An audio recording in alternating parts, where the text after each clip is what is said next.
a suggestion on something that I should read, or something that my whispering voice might be suited for, I am taking suggestions. Hopefully taking suggestions will motivate me to make more. Right now I'm doing a bunch in bulk so that I have a bunch lined up to upload, because I know I can get really super lazy about that. I should know I have multiple channels. So here we go with chapter 2. I am that hero. A short while later, Chief Croswell arrived at the classroom. I understand the milk money bandit is ready to be taken to jail, he said. As soon as he is done at the blackboard, Larryboy responded. The bandit was at the board writing, "I will not steal milk money 1,000 times. A fitting punishment for his crime," the chief said. "And now, my work here is done," said Larryboy. He jumped out of the window, tripping on the sill again, and fell onto the lawn. "I meant to do that," the hero said as he popped back up. Then Larryboy hopped into the Larrymobile and sped off toward his secret hideout. Very, very good. That was page 13, page 14, thank you.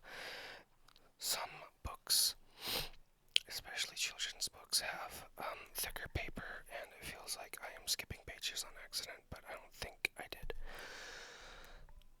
Soon, the video phone in the Larrymobile began chirping. "Hello, Archie," said Larryboy. Archibald, Larryboy's assistant, manservant, and technical wizard, appeared on the video screen. "Well done, Larryboy," Archibald said. "I monitored the whole thing from the Larry cave. You did splendidly." "Thank you," said Larryboy. "However, you may wish to be more careful jumping through windows. I think my mask throws off my depth perception." "Well, never mind that now. I called to remind you of tonight's superhero class. Tonight? But tonight is a classic double feature night at the movies." "Well," said Archibald, "what do you think is more important, attending movies or school?" "But the movies are Attack of the Rotten Tomato plus Salad Wars. Franken-celery strikes back," exclaimed Larryboy. Archibald glared at Larryboy through the screen. "I'm on my way to school. Over and out." Our hero spun his roadster around and zoomed down the street.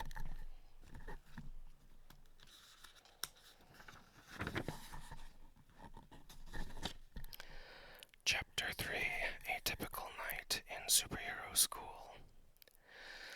Larryboy raced down the hallway of the Bumbleberg Community College, stopping in front of a door with a big sign that read Superhero 101, the basics of being super.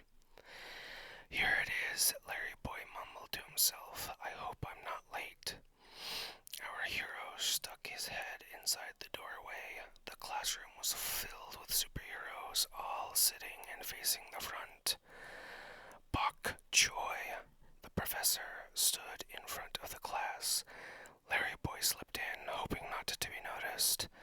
Unfortunately, he also tripped over the Norse superhero's backpack and toppled over a chair. "Let me interrupt class with a riddle," said Bok Choy. "What do these three things have in common? An overdue library book, a school bus that is behind schedule, and Larryboy. Would the cucumber in the back like to guess?" Sputtered Larryboy. "They are all late," pronounced the teacher. "That's a good riddle," Larryboy said. "What's black, white, and red all over?" Bok Choy took a deep breath and stared at Larryboy. "Sorry, I was trying to slip in unnoticed." "Slip in unnoticed?" Bok Choy asked. A large cucumber dressed in yellow, sporting a big purple cape and bumping into chairs in the back row. It's a wonder you were noticed at all. Take your seat and try not to be late again. Larryboy slipped into a chair. Bok Choy resumed his lecture. As I was saying, envy is a dangerous thing, especially to a superhero. Let's look at this chart showing the effects of envy on the super body. Larryboy looked at the superhero sitting next to him. He was a decorated apple, dressed in red, white, and blue. The headdress covering his head had two small wings attached. He also had a marvelous round shield that was painted blue with a big white A in the middle.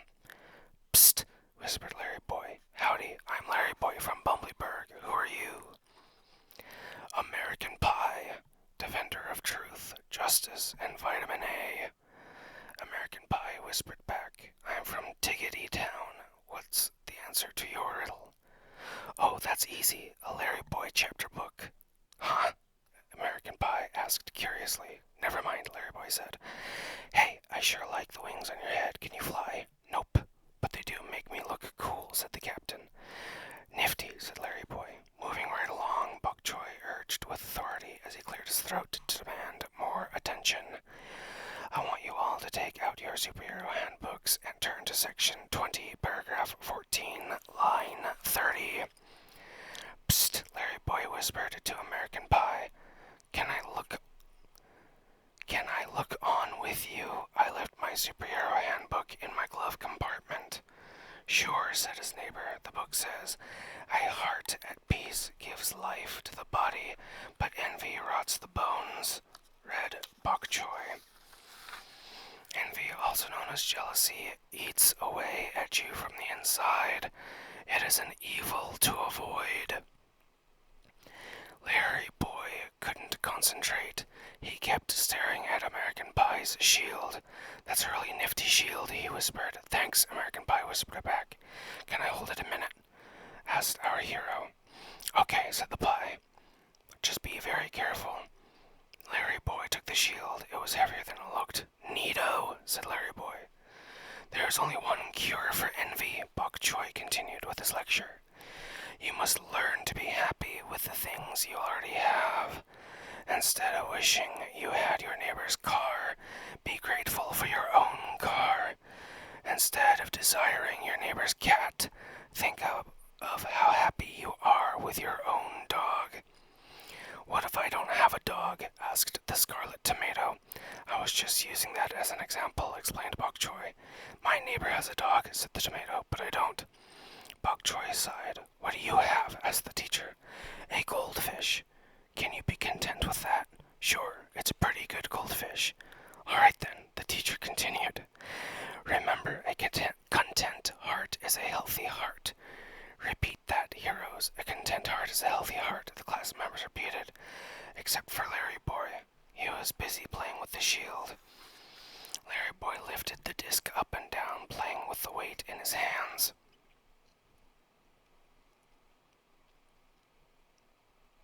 So they do have hands, but they're invisible. Interesting. Okay.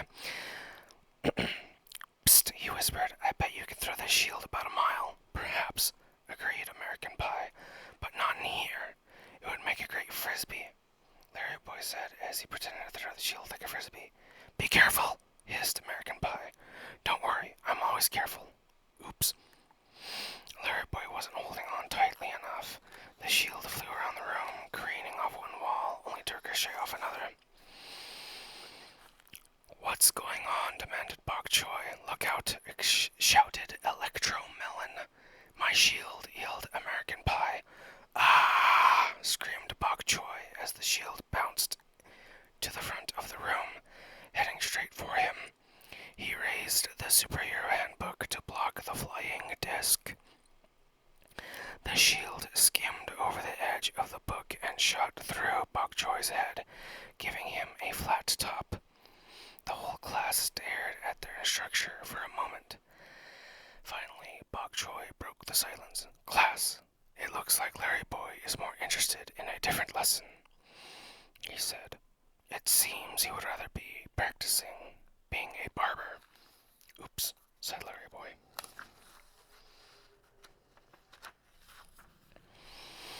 Alright, thank you, ladies and gentlemen, for joining. I hope you enjoyed chapter 2 and 3. The next chapter will be in the next video. Obviously, I don't know why I thought I had to mention that. If you like this video, like it. If you want to subscribe, subscribe. Share if you share. Like if you like. And join me next time when I read more about vegetables actually having hands. But, wait. Wasn't there a VeggieTales movie? Were they movies or were they episodes? Is it episodic? Whatever, in a VeggieTales thing, wasn't there a whole bit where a ham